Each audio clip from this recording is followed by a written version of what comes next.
আপনার বাচ্চাও কি খেতে বসতে চায় না? তাহলে শুনুন ছোট্ট কারিমার মজার গল্প। এটা আমাদের ছোট্ট কারিমা। সে খেলতে খুব ভালোবাসে।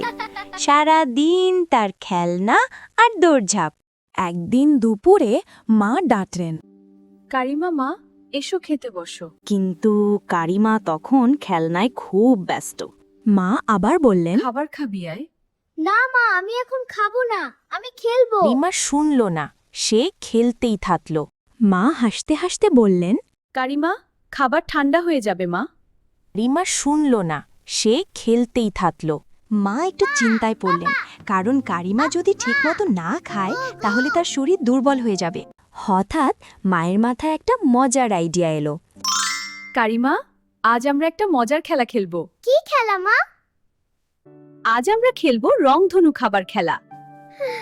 মা প্লেটে রঙিন খাবার সাজালেন, সাদা ভাত, কমলা গাজর, সবুজ সবজি আর হলুদ ডিম। খেলাটা শুনে কারিমা খুব মজা পেল। কারিমা হাসতে হাসতে খেতে শুরু করল। অল্প সময়ের মধ্যেই সে সব খাবার শেষ করে ফেলল। মা খুশি হয়ে বললেন, বাহ, আজ তো তুমি সত্যিই চ্যাম্পিয়ন। দেখলেন তো, বাচ্চাদের খাওয়ানো কঠিন নয়। বাচ্চাদের খাওয়াকে মজার খেলায় পরিণত করুন।